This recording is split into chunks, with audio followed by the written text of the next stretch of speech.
Bueno, muy bien.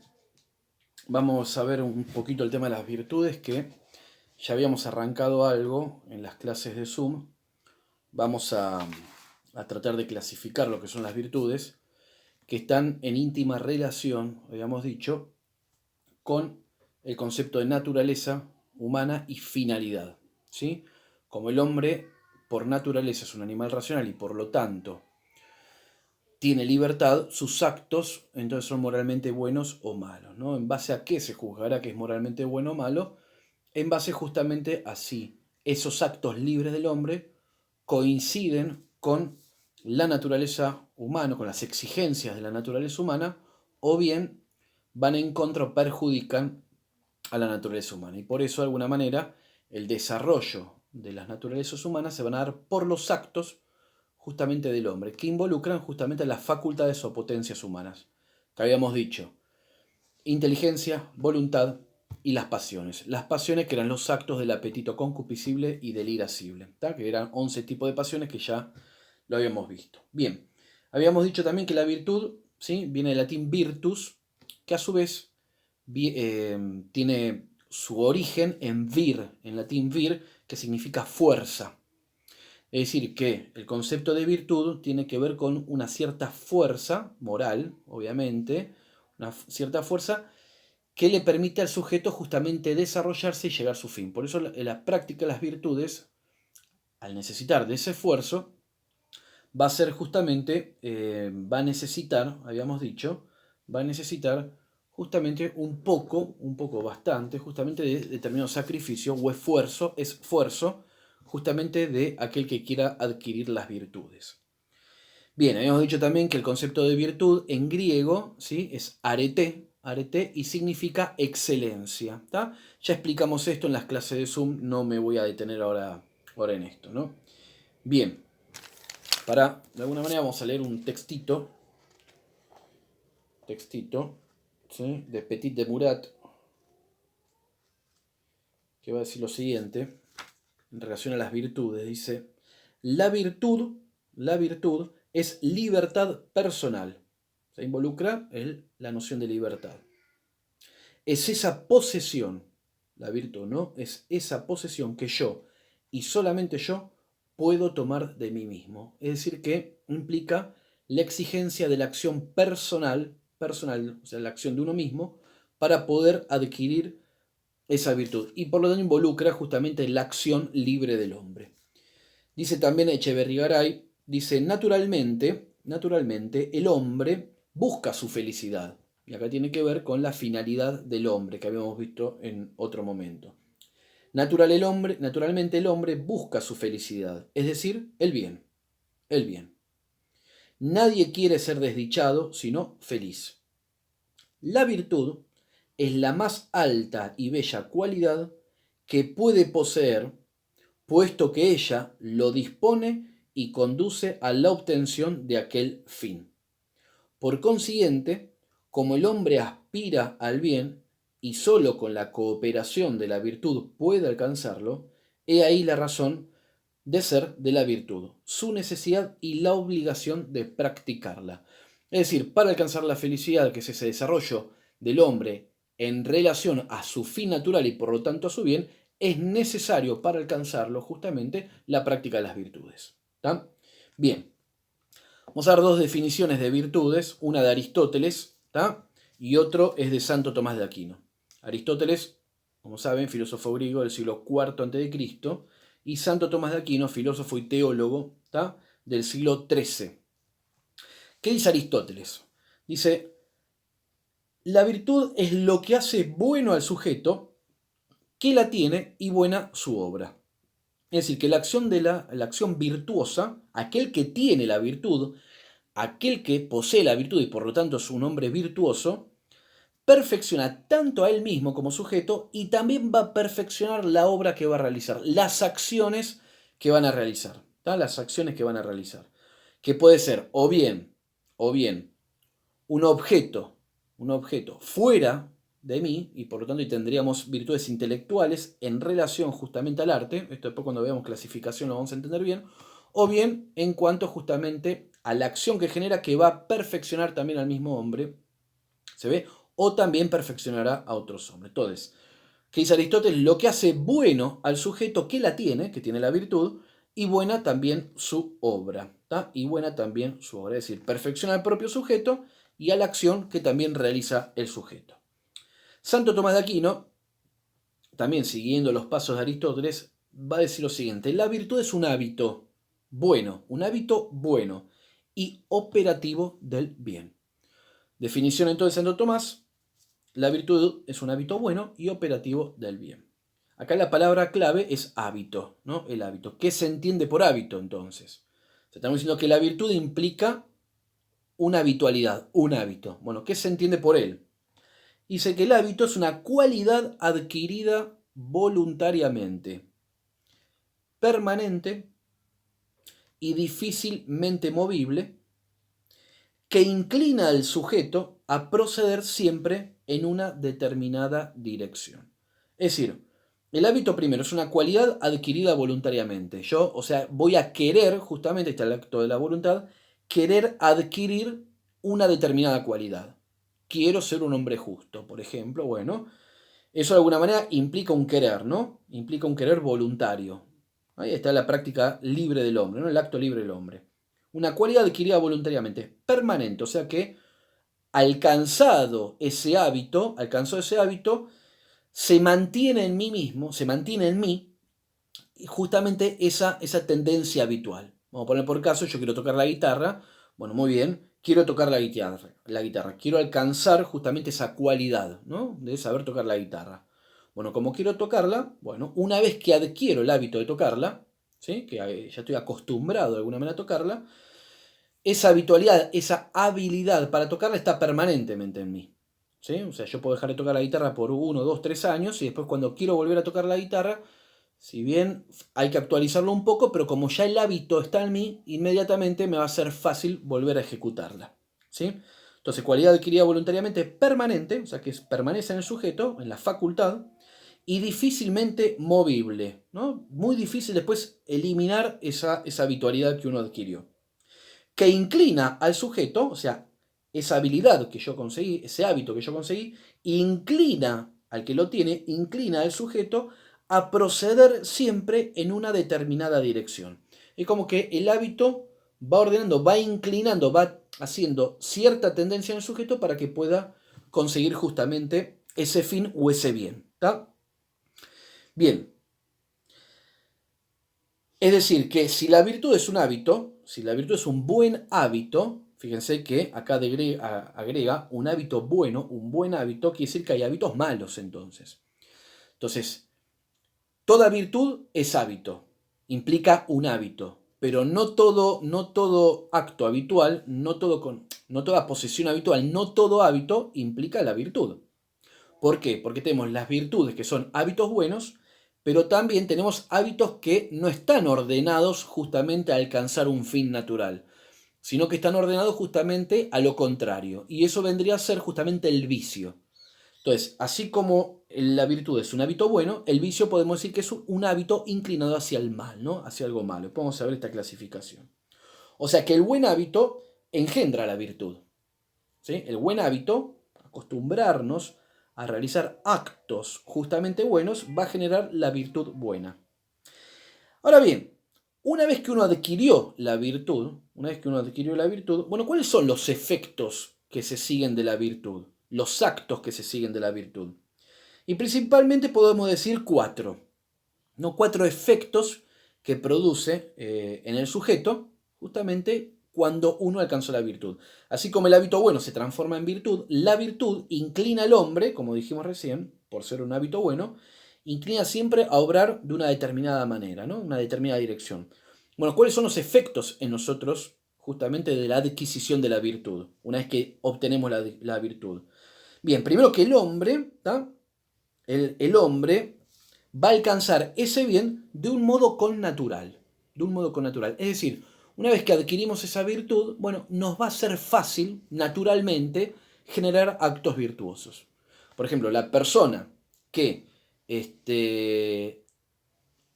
adquirió la virtud de la justicia, de la más perfecta, adquirió la virtud de la justicia, Bueno, los actos justos, después que va a tratar de realizar el hombre, los actos que va a realizar el hombre le van a salir naturalmente justos. O sea, con cierta naturalidad, va a salir como algo natural generar un acto justo. Esto no quiere decir que pueda en algunas ocasiones generar un acto injusto, pero hay un hábito, una inclinación justamente a hacer el acto justo. Podemos de alguna manera generar un acto injusto, pero nos va a costar, nos va a ser más fácil generar justamente el acto justo, algo con natural. O sea, que se hace natural en nosotros. Otro elemento también, otro efecto que produce la virtud en nosotros, es que se va a poder hacer el bien de un modo rápido. Se hace con natural, pero también de modo rápido. Frente a una situación, si yo tengo la virtud de la justicia adquirido ya, bueno, va a ser de manera rápida tomar una decisión justa. O sea, no voy a estar tampoco dando vuelta demasiado. Es como que ya estoy tan habituado a realizarlo que voy a poder hacer de manera con natural y rápida justamente el acto, en este ejemplo, justo. También se nos va a resultar fácil hacer el bien. ¿Sí? Nos va a resultar con natural, rápido y fácil. Y aparte, y esto es importante también, deleitable. Es decir, que el hombre virtuoso, sus actos va a adquirir cierto gozo, cierto placer en realizar justamente ese acto bueno. ¿Se entiende? Ahora, en la adquisición de la virtud, no cuando se posee, cuando se quiere adquirir la virtud, va a ser dificultoso. Va a costar, va a ser dificultoso, pero una vez que yo voy entrando en la práctica de la virtud, la dificultad empieza a minorar, hasta que llega un punto, cuando adquiero la virtud, que justamente ese acto ya va a dejar de ser dificultoso, sino que va a ser fácil, justamente, y hasta deleitable, hasta gustosos justamente de generarlo. Esto nos va a llevar entonces ahora, una vez aclarado esta introducción al tema de la virtud, insisto, tiene que ver con los otros vídeos, vamos a ver el tema de la clasificación de las virtudes. ¿Cómo se clasifican? Entonces vamos a tratar de hacer un pequeño cuadro. ¿Tá? Vamos a poner clasificación de las virtudes. Así se ve bien claro. Clasificación de las virtudes. ¿Cómo podemos ordenarlas? ¿Tá? Clasificación de las virtudes. No sé si se verá ahí. Se ve más o menos. Bien, clasificación de las virtudes. No sé si se va a ver bien. Cualquier cosa, terminamos el video, saco una foto, se ve el cuadro. Bueno, primero vamos a decir que van a tener dos características la clasificación. Se puede clasificar, ¿se ve? Desde dos modos. Primero por aquello que perfecciona, o sea, ¿qué es lo que va a perfeccionar el acto virtuoso? ¿Tá? ¿Qué es lo que va a perfeccionar en nosotros el acto virtuoso? Y la segunda también, o el segundo modo, es de clasificación, es por el modo de obtención de la virtud. Es decir, primero, por las perfecciones que genera en nosotros el tema de la adquisición de la virtud, ¿sí? Y la vamos a clasificar según por aquello que nos va a perfeccionar, o bien podemos también clasificarla por el modo de obtener esas virtudes, tal como va a ser justamente el modo o el proceso de adquirir esas virtudes. Entonces, en las primeras, según la clasificación de aquello que perfecciona, podemos decir que hay dos tipos de grupos o dos géneros de virtudes, ¿no? O dos especies, sería mejor dicho, dos especies de virtudes. Primero tenemos las virtudes intelectuales. Entonces tenemos las virtudes intelectuales.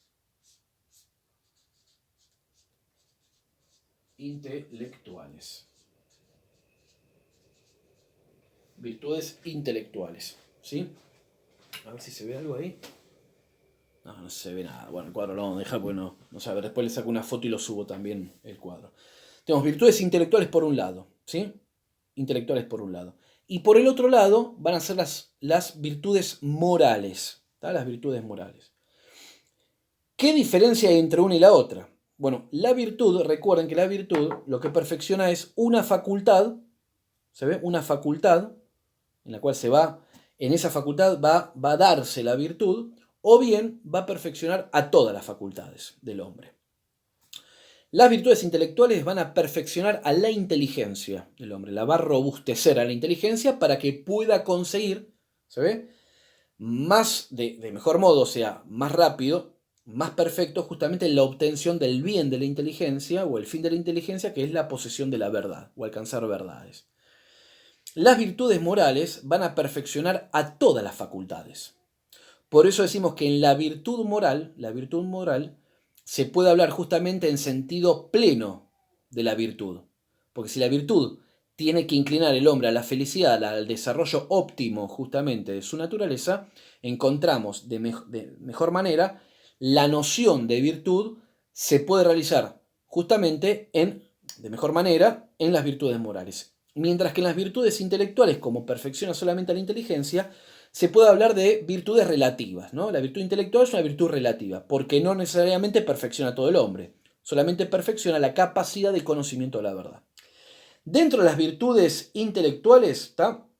Dentro de las virtudes intelectuales, dijimos que perfecciona la inteligencia, ¿tá? Para alcanzar el recto conocimiento de la verdad.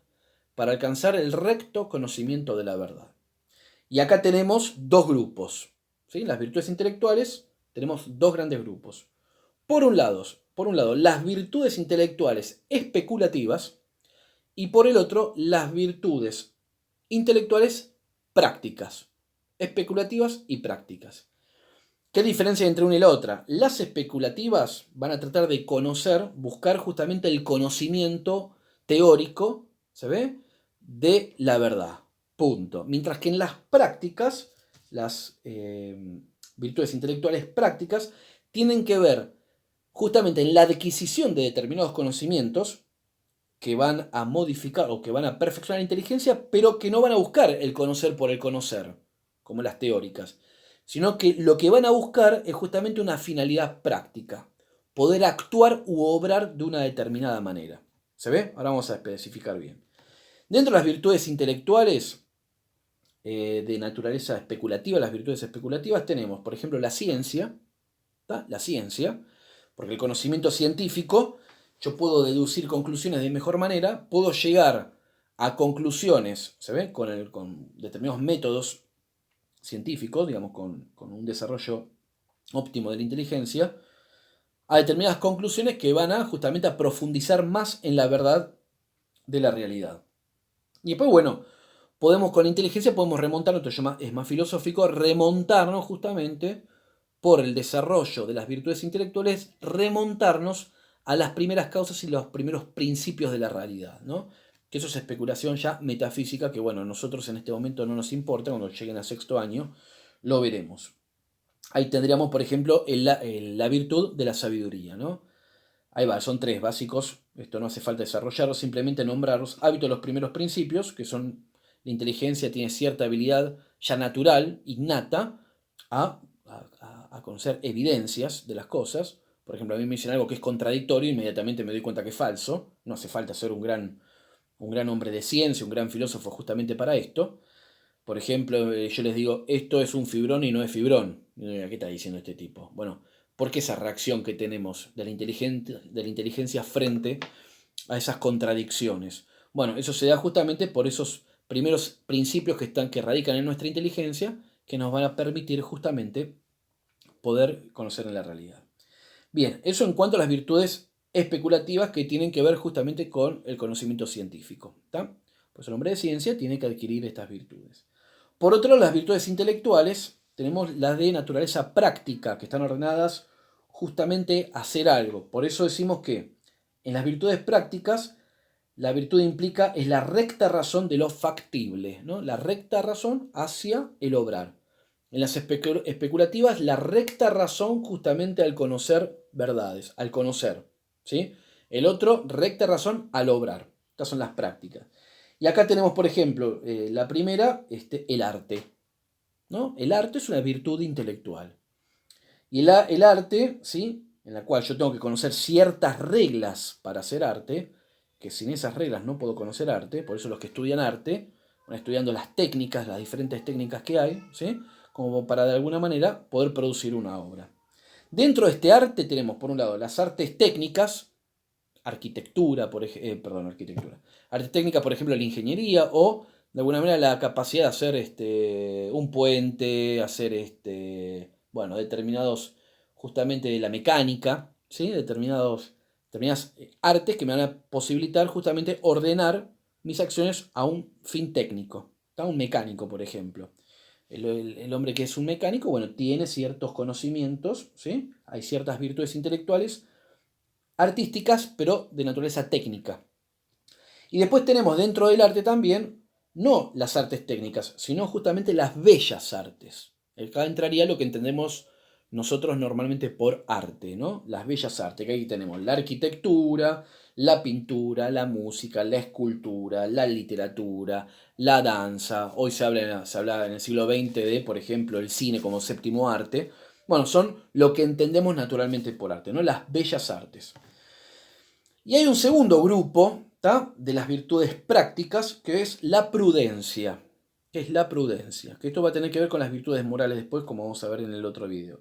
La prudencia. Que la prudencia, entonces, ¿cómo lo podemos definir?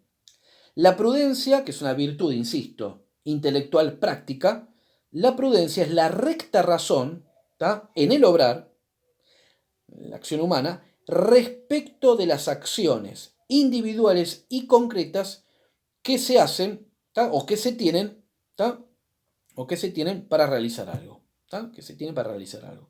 O sea, fíjense que es la recta razón, otra vez, ordenar siempre la inteligencia en el obrar humano respecto a acciones individuales. Por ejemplo, ¿cuál es qué decisión debo tomar yo frente a estas circunstancias en particular que se me están dando en este momento? ¿Cuál es la decisión más prudente? ¿Cuál es la mejor decisión que puedo llegar a tomar? ¿No? ¿Cuál es lo óptimo, la mejor decisión que puedo tomar en esta acción en concreto, en esta circunstancia que yo tengo en este momento? El hombre prudente va a tratar entonces de ordenar su acción frente a esta circunstancia concreta hacia lo mejor que hay. Eso es el hombre prudente. Por ejemplo, un vicio de la prudencia es el tipo, el impulsivo, ¿no? Ante una determinada circunstancia hace lo primero que se le cruza por la cabeza. Bueno, eso no es prudencia. Hay carencia de virtud. El hombre prudente es como que puede examinar lo que puede llegar a pasar y toma la mejor decisión posible. Obviamente que esto demanda a veces urgencia en la toma de decisiones. Por eso el hombre prudente, como habíamos dicho antes, que la virtud, ¿qué efectos produce en nosotros? Algo con natural y rapidez. Rapidez, facilidad y hasta deleitable. Por eso el hombre que tiene ya la virtud de la prudencia incorporada, ante determinadas circunstancias que ameritan una decisión rápida, el hombre prudente lo va a poder realizar dentro de lo posible, ¿no? Por eso Platón decía que la virtud del político es la prudencia, principalmente, ¿no? Bien, la prudencia. Entonces dijimos, recta razón en el obrar respecto a las acciones individuales y concretas, ¿tá?, que se tienen o que se tratan de realizar. ¿Qué más? Perfecciona la inteligencia práctica. O sea, perfecciona la inteligencia, por eso es una virtud, dijimos, intelectual. Perfecciona la inteligencia práctica, o sea, que tiene que ver con el obrar, ¿tá? Y tiene por objeto, ¿cuál es el objeto de la prudencia entonces? ¿Tá? Ordenar, si se quiere, rectificar, poder acomodar justamente la conducta humana. Por eso hay, como trata de ordenar la conducta humana, ordenarla como, ordenarlo al fin natural del hombre, que es la felicidad y la plenificación de su naturaleza, el perfeccionamiento de su naturaleza. La prudencia va a ordenar esas acciones que yo voy a ir tomando para perfeccionarme. Por eso también la prudencia no solamente es una virtud intelectual, sino que también es una virtud moral. Y es la más importante de las virtudes morales. ¿Tá? Ahora vamos a ir con el segundo grupo.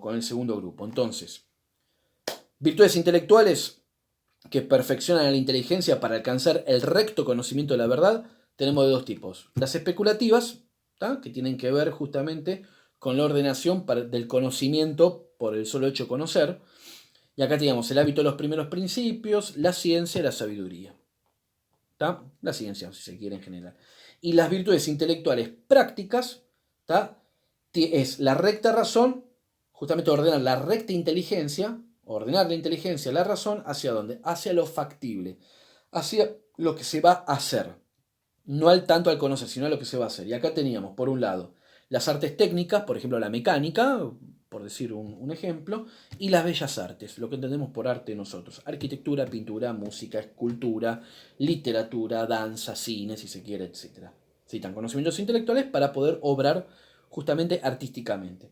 Y aparte la otra virtud, justamente, la otra virtud intelectual práctica es la prudencia, que al mismo tiempo, dijimos, es la virtud práctica por excelencia, y que también, como tiene que ver con el ordenamiento, se ve el ordenamiento o la rectificación o el orden justamente de nuestra inteligencia o nuestra conducta para obrar como corresponde, conforme a la naturaleza y perfeccionamiento de la naturaleza, y como eso perfecciona a todo el hombre, decimos que la virtud de la prudencia también es una virtud moral y la más importante. Por eso ahora, en el próximo video, vamos a ver a clasificar las virtudes morales.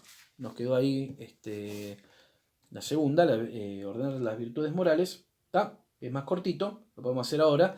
Y quedaría también después la clasificación de las virtudes, pero por el modo de obtención. Como decimos rápido, nos quedan 5 minutitos, lo que es las virtudes morales. Bien, la virtud moral, a diferencia de la virtud intelectual, tiene como objeto perfeccionar el acto humano en orden al fin, en orden al bien del hombre. Por eso, la práctica de las virtudes morales van a perfeccionar no solo a la inteligencia, sino a todo el hombre. A todo el hombre. ¿Tá? Y con la práctica de estas virtudes morales, el hombre puede alcanzar la felicidad. Entonces, la virtud moral, ¿cuáles son los efectos? Bueno, hace buena la acción del hombre. Hace que el hombre pueda tener actos buenos, actos moralmente buenos. Hace buena la totalidad del hombre, que es lo que decíamos recién. Y por lo tanto, perfecciona todas las facultades del alma. Las perfecciona todas, a la inteligencia, a la voluntad y a las pasiones. ¿Tá? Recuerden que las pasiones son los actos del apetito concupiscible y del irascible. Y en consecuencia, hace buena todas las obras del hombre. ¿Tá? Hay muchas virtudes morales, pero hay 4 principales, que son las más importantes a nivel natural. Las más importantes que son la prudencia, que la nombramos recién, ¿tá? Que va a actuar sobre la inteligencia para el perfeccionamiento de todo el hombre, o sea, radica en la inteligencia práctica, dijimos. La justicia, otra de las virtudes morales, que va a radicar en la voluntad del hombre y por lo tanto después a todas las facultades del hombre. Después cuando veamos en particular esto se va a entender mejor todavía. La tercera es la fortaleza que va a radicar en el apetito irascible y desde ahí, ordenada por la voluntad y subordinada a la justicia y la prudencia, va a perfeccionar a todo el hombre. O sea, la fortaleza quiere decir de alguna manera la regulación justamente de las pasiones del irascible. ¿Tá? Regularlas y ordenarlas conforme a los principios de la justicia y los principios de la prudencia. Y la templanza, la cuarta virtud de las principales, ¿tá? Va a radicar en el apetito concupiscible y por lo tanto va a regular esas pasiones propias del concupiscible. ¿Tá? ¿Cómo se llaman estas 4 virtudes principales? Prudencia, justicia, fortaleza y templanza. Se llaman las virtudes cardinales. ¿Tá? A partir de estas 4 virtudes se van a ir después derivando otras más. Muy bien, hasta acá nomás. En el próximo video vamos a ver la clasificación de las virtudes, ¿tá? Por el modo de obtención de esta virtud. Cómo, de alguna manera, cómo tengo que obtener estas virtudes. ¿Tá? ¿Cuáles van a ser justamente las reglas para alcanzarlas? ¿Tá? Bien, después veremos las propiedades de las virtudes morales y después, bueno, entraremos con las virtudes cardinales, prudencia, justicia, fortaleza y templanza, hacer un análisis más detallado justamente de ellas. Bueno, muy bien, hasta acá nomás.